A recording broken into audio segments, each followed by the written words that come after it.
8 सबसे ऊंचे हैं, वो ऊंच में से निकलेंगे, मीडियम में से निकलेंगे या नीचे में से निकलेंगे? तो सूर्यवंश में से निकलते हैं। वो है ज्ञान सूर्य, तीसरा नेत्र, त्रिनेत्री।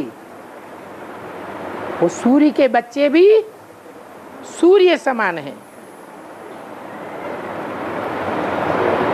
वो 2 माताएं अलग, उनकी कैटेगरी अलग हो जाती है। वो शिववंशी में नहीं आ सकते, रुद्रमाला के मणकों में नहीं है, राजा नहीं बन सकते। और बड़े बड़े आदमियों को बड़ी युक्ति से पकड़ना चाहिए। बड़ी युक्ति से, हाँ, बड़ी युक्ति से पकड़ना चाहिए। हाँ, उनसे ये आवाज निकलेगी, वाह वाह। हाँ। बड़े बड़े आदमी बाप बेहद की भाषा बोलते हैं या हद की भाषा बोलते हैं? हैं? बेहद की भाषा। तो बाप की बेहद की भाषा में बड़े कौन हैं? दीदी दादी बड़े हैं। बाप की बेहद की भाषा में बड़े वो हैं जो माला के मणके बनते हैं, अष्टदेव बनते हैं, 108 की माला में आते हैं, ब्रह्मा की 1000 भुजाओं में आते हैं। उनको बड़ी युक्ति से पकड़ना चाहिए। युक्ति की बातें वो समझेंगे या दुनिया वाले समझेंगे? वो ही समझेंगे। भगवान मगर देश में आते हैं, माना मगरमच्छों के देश में आते हैं, जो छोटी छोटी मछलियों को हप कर जाते हैं। उसका बेनिफिट क्या है?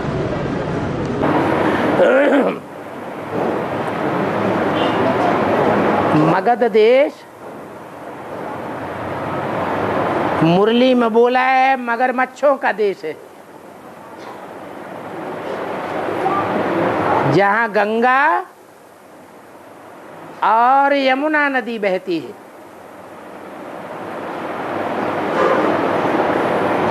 गंगा नदी में भी बड़े बड़े मगरमच्छ होते हैं और यमुना नदी में भी बड़े बड़े मगरमच्छ होते हैं। गंगा की सवारी किसके ऊपर दिखाते हैं? है मगरमच्छ के ऊपर। तो जहां ऐसे मगरमच्छ पैदा होते हैं जो छोटी छोटी मछलियों को खा जाते हैं,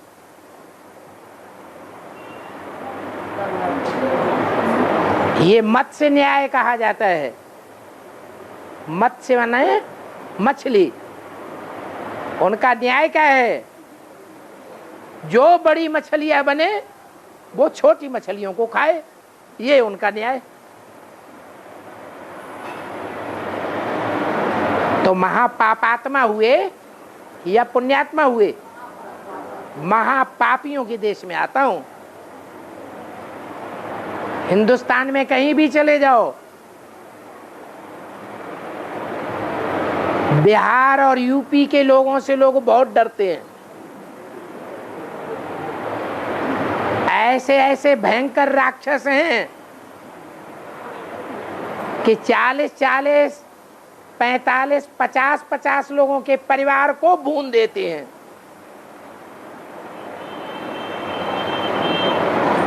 इतना बड़ा थर थल्ला मचाने वाले हैं। पूरे ही मगरमच्छ हैं,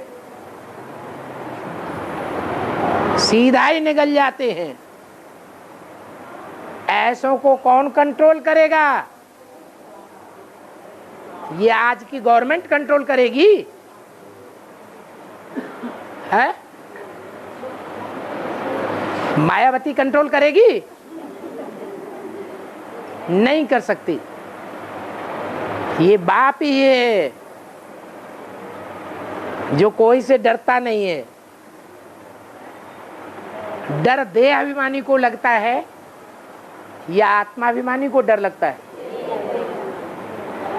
जो अपन को देह समझता है उसको मौत का डर रहता है,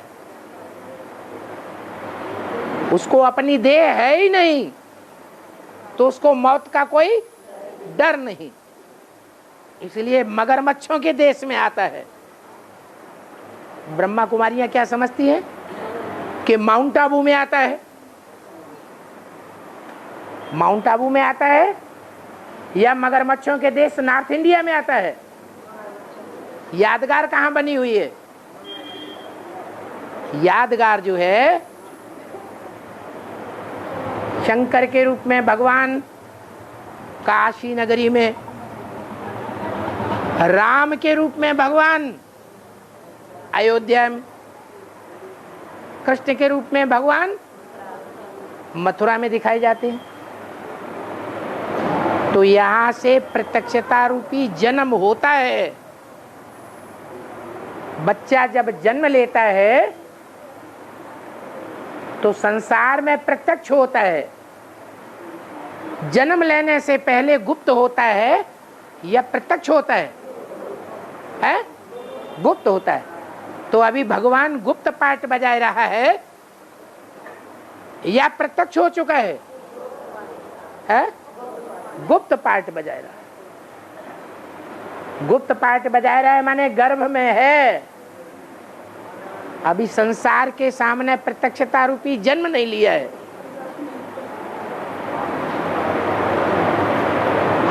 प्रत्यक्षता रूपी जन्म लेगा तो दक्षिण भारत में नहीं लेगा, विदेशों में नहीं लेगा। कहां से प्रत्यक्ष होगा? उत्तर भारत से प्रत्यक्ष होगा। इसलिए बोला यूपी को धर्म युद्ध का खेल दिखाना है। यूपी की पतित पावनी नदियां प्रसिद्ध हैं।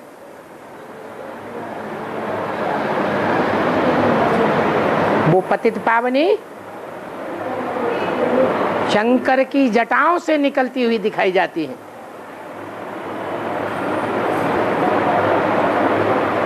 जो सारे संसार को पवित्र करने के निमित्त बनती है। और बाबा गंगा सागर में कहते हैं कि 12 बजे गंगा जी यहाँ से चली जाती है, रात में 8 बजे जाती है। 12 बजे कहाँ चली जाती है? जैसे वहाँ के लोग कहते हैं यहाँ से इलाहाबाद चली जाती है, रात में आती है। यहाँ की धार चली जाती है यहाँ से गंगा सागर से। ये तो सब जानते हैं कि इलाहाबाद का गंगा का पानी सागर में जाता है, वो तो जाता ही रहता है। जहाँ नहाते हैं तो वहाँ से जमीन छोड़ दे और अंदर को हट जाता है, तो सागर वहीं से रहता है, यहाँ से गंगा जी क्या कहना चाहते जाते हैं। उसका क्या है, उसका अर्थ क्या है? इसका अर्थ यही पता नहीं है। गंगा सागर में नहाने जाते हैं नहाने जाते हैं। तो 12 बजे दिन में वहाँ से गंगा जी किनारा छोड़ के चली जाती है। वहाँ सूखा हो जाता है। कहाँ चली जाती है? कहते हैं इलाहाबाद चली जाती है। इलाहाबाद चली जाती है। पानी लगातार आता है, वो तो आता ही रहेगा, चला कैसे जाएगा? ऐसे नहीं होता है। जो महावीर है वो जैनियों के आखिरी तीर्थंकर है। जो महावीर थे वो जैनियों के आखिरी तीर्थंकर थे। उनकी इतनी महिमा है, पर पहले तीर्थंकर की इतनी महिमा क्यों नहीं है? हिंदुओं के 24 अवतार, 24 भगवान माने गए हैं। उन्हीं 24 अवतारों को फॉलो करके जैनियों ने 24 भगवान मान लिए, तीर्थंकर। बाप कहते हैं कि मैं एक रूप में आता हूं या 24 अवतार लेता हूं? एक ही अवतार है। और वो महावीर में आता है। इसलिए माउंट आबू में जो 16 गांव में रहने वाले लोग हैं वो वीर बाबा की आज भी पूजा करते हैं। शास्त्रों में उस वीर बाबा की पत्नी का नाम वीरणी रखा गया है। बाबा उसे महावीरणी कहते हैं। ये महावीर और महावीरणी का पार्ट है।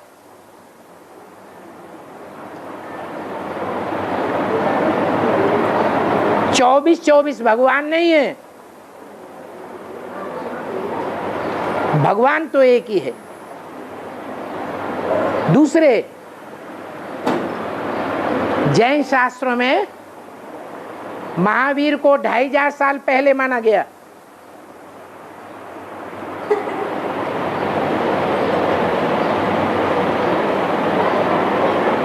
ढाई हजार साल पहले महावीर और उनके 200-250 वर्ष के बाद महात्मा बुद्ध का जन्म होता है। बुद्ध की हिस्ट्री के पूरे प्रमाण मिलते हैं।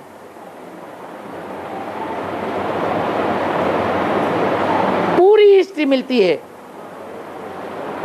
महात्मा बुद्ध का ढेर का ढेर बौद्ध धर्म का शास्त्र मिलता है, लेकिन उन बौद्धी शास्त्रों में कहीं भी महावीर का जिक्र नहीं है।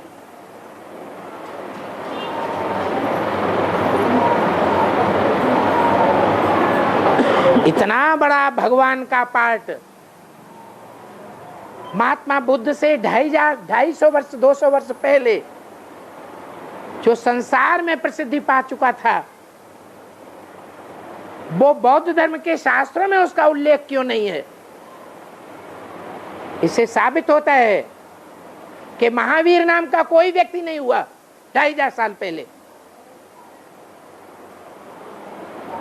ये मनगढ़ंत कथा है। जैसे हिंदुओं के 24 अवतार नहीं होते, ऐसे ही जैनियों के 24 तीर्थंकर भगवान नहीं हुए। भगवान तो एक ही है, जो कलयुग के अंत में और सतयुग के आदि में प्रत्यक्ष होता है।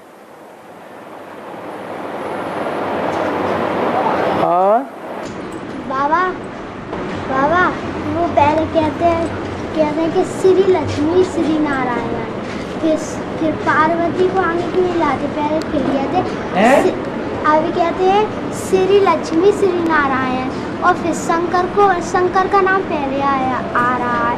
पहले कहते शंकर, फिर कहते पार्वती। ऐसे क्यों नहीं कहते पार्वती शंकर? क्योंकि शंकर में भगवान आता है ना, पार्वती में थोड़ा ही आता है। इसलिए भगवान को आगे करेंगे या पार्वती को आगे करेंगे? राधा कृष्ण कहेंगे, राधा का नाम पहले, कृष्ण का नाम बाद में। सीताराम कहेंगे, सीता का नाम पहले, राम का नाम बाद में। लक्ष्मी नारायण कहेंगे, लक्ष्मी का नाम पहले, नारायण का नाम बाद में। लेकिन शंकर पार्वती कहेंगे। यहां पार्वती का नाम पहले क्यों नहीं? क्योंकि एक शंकर ही है जिसमें बाप भगवान प्रवेश करता है, इसलिए भगवान को आगे रखना पड़े, पार्वती को बाद में रखना पड़े। जैसे कहते हैं शिव शंकर, तो कौन बड़ा कौन छोटा? शिव बड़ा, शंकर छोटा, तो उसका नाम बाद में। ऐसे ही शंकर पार्वती, पार्वती में भगवान थोड़ा ही आता है जो उसका नाम आगे रखा जाए। और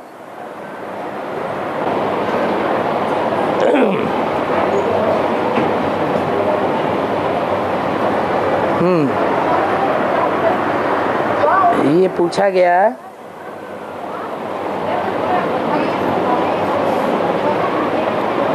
आत्मा के अंतिम समय के संस्कारों के अनुसार उसका गर्भपिंड तैयार होता है।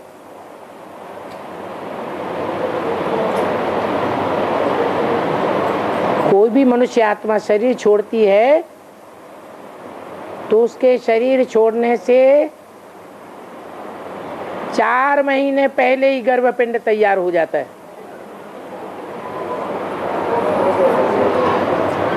वो गर्भपिंड निर्जीव होता है।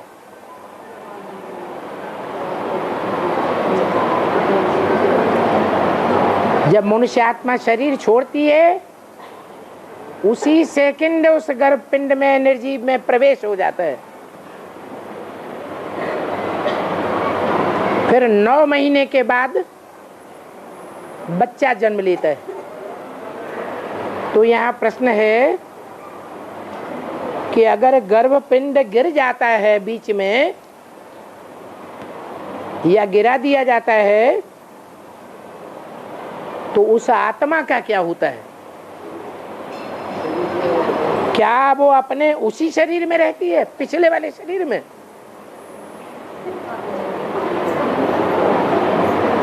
नहीं।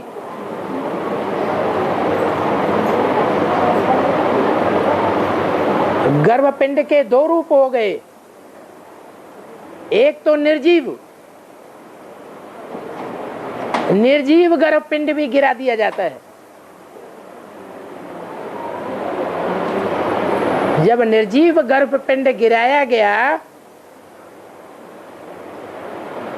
उस समय वो मनुष्य आत्मा शरीर धारण किए रहती है या छोड़ चुकी होती है? धारण किए रहती है। हाँ, वो मनुष्य आत्मा अपना चोला छोड़ दे फिर प्रवेश कर जाए और बाद में गर्भपात कराया जाए या हो जाए तो उसको दूसरा जन्म लेना ही पड़ेगा। या तो भूत प्रेत बनना पड़ेगा, क्योंकि ये भी एक अकाले मौत हो गई, काल पूरा नहीं हुआ। जब तक काल पूरा न हो तब तक सूक्ष्म शरीर धारण करना पड़े। वो आत्मा तो गर्भ में ही मार दी गई थी। आत्मा थोड़े ही गर्भ में मार दी जाती है। गर्भ पूरा पक गया। अरे जैसे शरीर छोड़ता है आदमी तो अकाले मौत हो गई तो वो आयु पूरी हुई? आयु पक गई? नहीं हुई। तो सूक्ष्म शरीर धारण करना पड़े। ऐसे ही गर्भपिंड में अगर अकाले ही गर्भपिंड नष्ट हो गया तो सूक्ष्म शरीर धारण करना पड़ेगा। अगर आत्मा ने उसमें प्रवेश कर लिया है तो। अगर आत्मा ने प्रवेश नहीं किया इसका मतलब वो आत्मा शरीरधारी कहीं जीवित है, उसके शरीर छोड़ने से पहले ही गर्भपिंड खत्म हो गया तो दूसरी बात होगी। लेकिन बाबा वो संस्कारों के आधार पर बनाता ना वो शरीर। हाँ, उस आत्मा के संस्कारों के आधार पर। हाँ, तो अगर वो जगह खत्म हो जाता है हाँ? तो फिर वो दोबारा संस्कारों के आधार पर वो शरीर थोड़ा नहीं बिल्कुल बनेगा।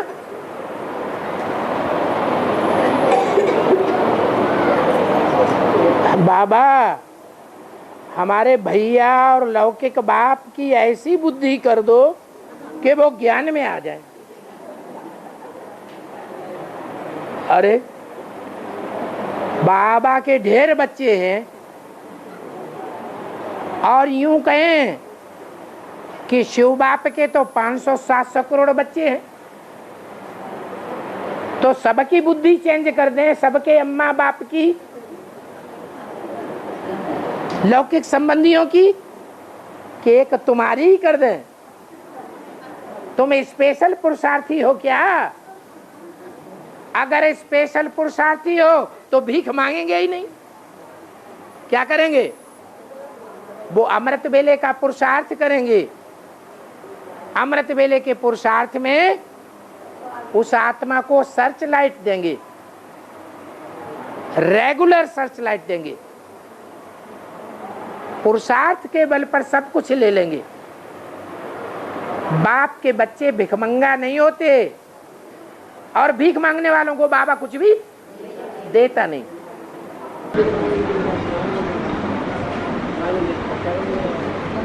बच्चे तो क्या देंगे?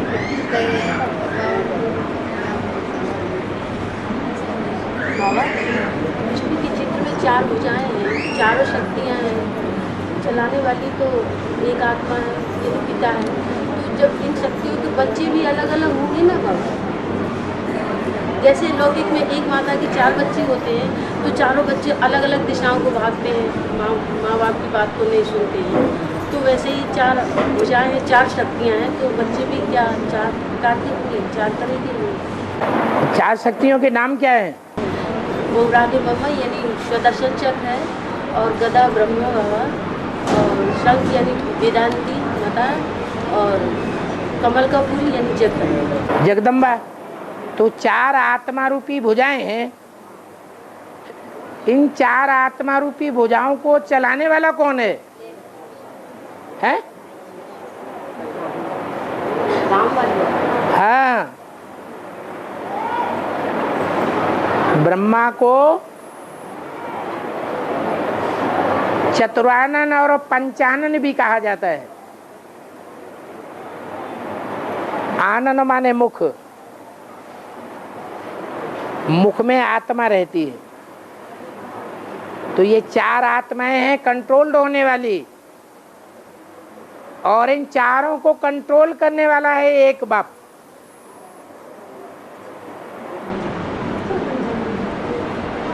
तो बाबा इनके बच्चे भी होंगे क्या? जो ये सब बच्चे नहीं बैठे और क्या बैठे? नहीं बाबा, तो फिर तो मतलब सतयुग, त्रेता, द्वापर, कलयुग किस कैटेगरी में आएंगे बाबा? किस? अरे जो जिसके बच्चे होंगे, ब्रह्मा को फॉलो करने वाले होंगे, तो ब्रह्मा जैसी गति को पाएंगे। लक्ष्मी को फॉलो करने वाले होंगे, तो राधे ही राधे, राधे ही राधे कहेंगे। राधे के संस्कारों वाले होंगे। जगदम्बा को फॉलो करने वाले होंगे, तो जरूर महाकाली की भुजाएं होंगे। जगदम्बा के जो संस्कार, आदि में दुर्गा, दुर्गुणों को दूर करने वाली, और अंत में असुर संहारिणी महाकाली, तो संस्कारधारी होंगे ना। यहीं तो बैठे हुए हैं सब।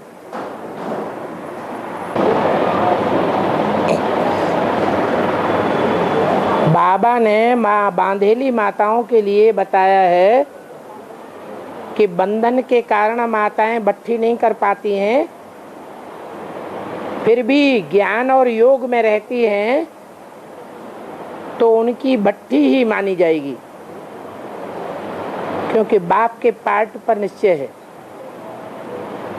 यदि ऐसा माना जाए तो ऐसी माताएं बाबा से मिल सकती हैं या नहीं?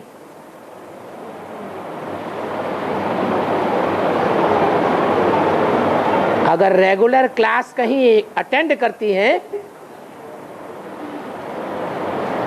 कितनी भी बांधेली है, तो महीने में 1-2 बार तो संगठन क्लास में ब्राह्मणों के परिवार में आएंगी या नहीं आएंगी? माँ अपने बच्चों को छोड़ के रह सकती है क्या?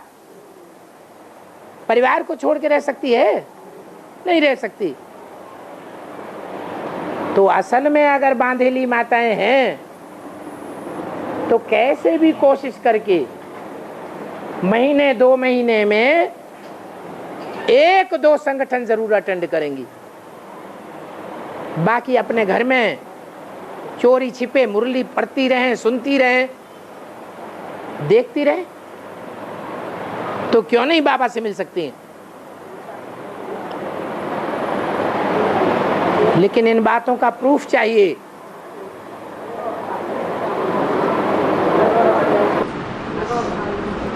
बाबा, वो त्रिमूर्ति के चित्र में ब्रह्मा को गधा क्यों कहा है? त्रिमूर्ति के चित्र में ब्रह्मा को गधा क्यों कहा है? गधा विष्णु के हाथ में गधा है। विष्णु के चार हाथ है, एक में गधा है। वो ब्रह्मा का नाम क्यों? विष्णु कोई अलग से है, कोई आत्मा क्या? चारों आत्माओं के स्वभाव संस्कार मिलकर के एक हो जाते हैं तो विष्णु कहा जाता है। चारों ही आत्माओं में स्वभाव संस्कार के आधार पर विषय वासना खत्म हो जाती है।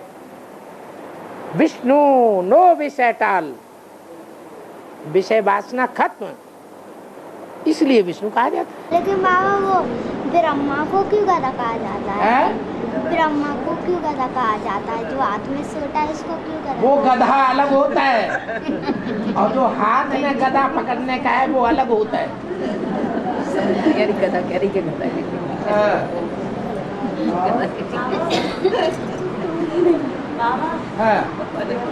ग्वालियर में गीता पाठशाला है, माता ने एक सवाल किया कि एक माता उनको कानों से सुनाई नहीं आता, रेगुलर क्लास करने आती है कि और वो भट्टी के लिए चढ़ रही है कि तो उनको भट्टी करा दें क्या?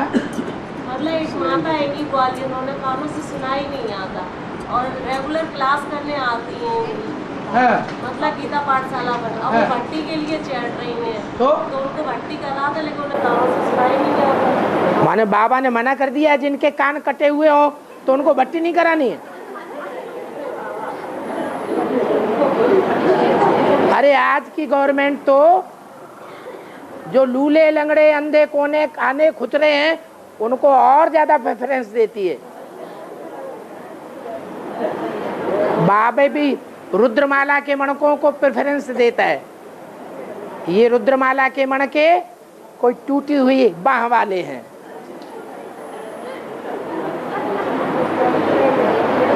कोई टूटी हुई टांग वाले हैं, पुरुषार्थ की तीव्र गति में दौड़ ही नहीं सकते। टूटी हुई बाह वाले माने उनकी सहयोगनी शक्ति उनका साथ ही नहीं देती। फूटी हुई आंख वाले हैं, कोई दाहिनी आंख से फूटे कोई बाईं आंख से फूटे, कोई को अवगुण दिखाई नहीं देते तो कोई को गुण नहीं दिखाई देते, कोई कान के बहरे हैं। बाबा रोज मुरली सुनाता रहे, एक कान से सुनेंगे दूसरे कान से निकाल देंगे, जैसे कान है ही नहीं। ये सारे ही रुद्रमाला के मन के डिफेक्टेड हैं। उनको बाबा पहले आके ज्ञान सुनाता है, पहले गले लगाता है। और आप कहते हैं कि जो बहरी माता है हम उसको भट्टी में ही नहीं जाने देंगे, हैं? माता ने सवाल पूछा तो आपने, माता ने थोड़ी पूछा। अब पीछे एक आत्मा आप माता के ब्रह्मा बाबा हैं क्या? ब्रह्मा वाली माता के सर में बहुत दर्द होता है। अच्छा अच्छा अच्छा। बाबा ये आत्मा इस तन से पढ़ी नहीं हूँ, लेकिन मन में बहुत मन में लगता है कि बाबा के लिए, अपने प्यारे बाबा के लिए जी लिख के भेजे जी, मतलब भेजे, लेकिन मन की मन में रह जाती है। हाँ तो लिखवा लिया करें। तो अपने मन की बात किसको बता दें? उसको बताए मन की जो बताने की नहीं है। ऐसी तो कोई आत्मा होती ही नहीं जिसका इस दुनिया में कोई दिलावर न हो, शिव बाबा के अलावा। शिव बाबा के अलावा कोई न कोई दिलावर होता है कि नहीं, जिससे दिल की बातें रज रज के करते हैं। अब दिल वाला बात ही है, उनसे रच रच झूठ बोलते हैं। बाबा पटना एक बार और क्लियर कीजिए पीछे। क्लियर नहीं हुआ क्या? बाबा ने कहा कि जो आत्मा शरीर में 4 महीने पहले से ही उसका दूसरा कर्म करके तैयार होता है। वो जो आत्मा शरीर में मौजूद है उसके शरीर छोड़ने से 4 महीने पहले उसका दूसरा गर्भपिंड तैयार होता है। हाँ, वो गर्भपिंड शरीर छोड़ दे। नहीं, जैसे अभी 4 महीने बचे हैं उसको ये पुराना शरीर छोड़ने के लिए। हाँ और उसके 2 महीने तो गर्भपिंड में गए। हाँ, तो 2 महीने बाद गर्भपिंड नष्ट हो गया। वो गर्भपिंड निर्जीव है ना, वो गर्भपिंड जो निर्जीव है वो टूट फूट जाता है, गर्भपात हो जाता है। तो वो आत्मा जिसका शरीर मौजूद है वो अपना अच्छा पुरुषार्थ करके अच्छे संस्कार भी बना सकती है। अगर ज्ञान में आ गई तो और भी अच्छे बनाएगी। इसलिए उसके भूत प्रेत बनने का सवाल पैदा नहीं होता। बिल्कुल बढ़ सकती है अगर अच्छा पुरुषार्थ करे। और क्या बेहद होता है।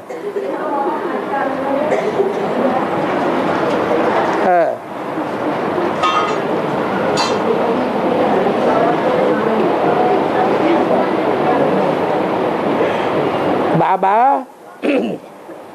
मुरली में बोला है, मैं कल्प कल्प कल्प के संगम युग पर आता हूं।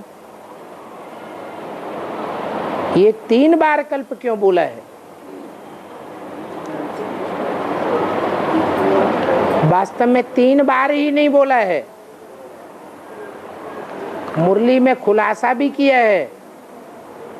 मैं कल्प पहले मुआफिक, कल्प कल्प कल्प, 3 बार कल्प बोला। कल्प पहले मुआफिक, कल्प कल्प कल्प आता हूं संगम युग पर।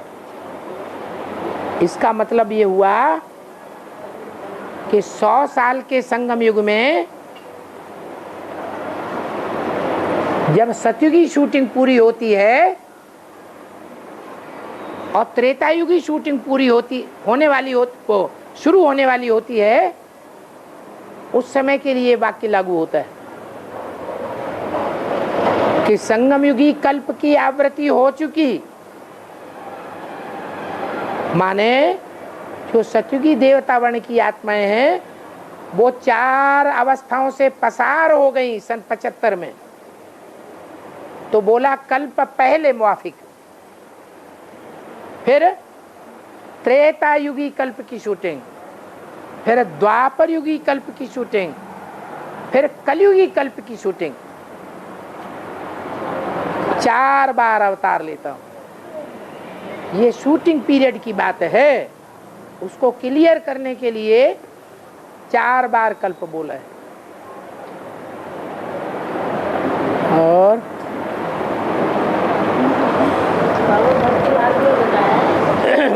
महादेव के सिंहासन में 32 पुत्रियां थी और वो समय अनुसार उनको समय पर काम में लिया करते थे। बाबा तो यहाँ ज्ञानवान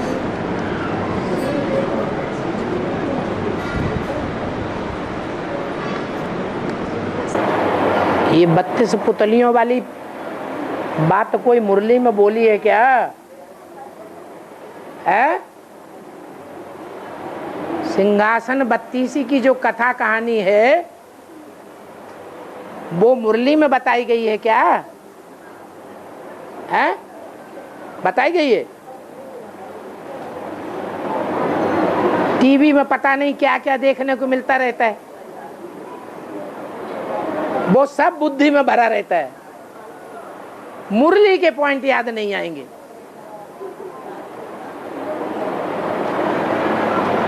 और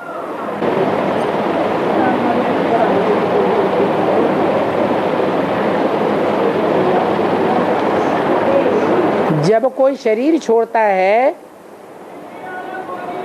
तो उसका कपड़ा उतार करके जलाते हैं। सिर्फ हिंदू धर्म वाले ऐसा करते हैं या सब धर्मों में करते हैं? हाँ, जो देवता धर्म की आत्माएं हिंदू बनती हैं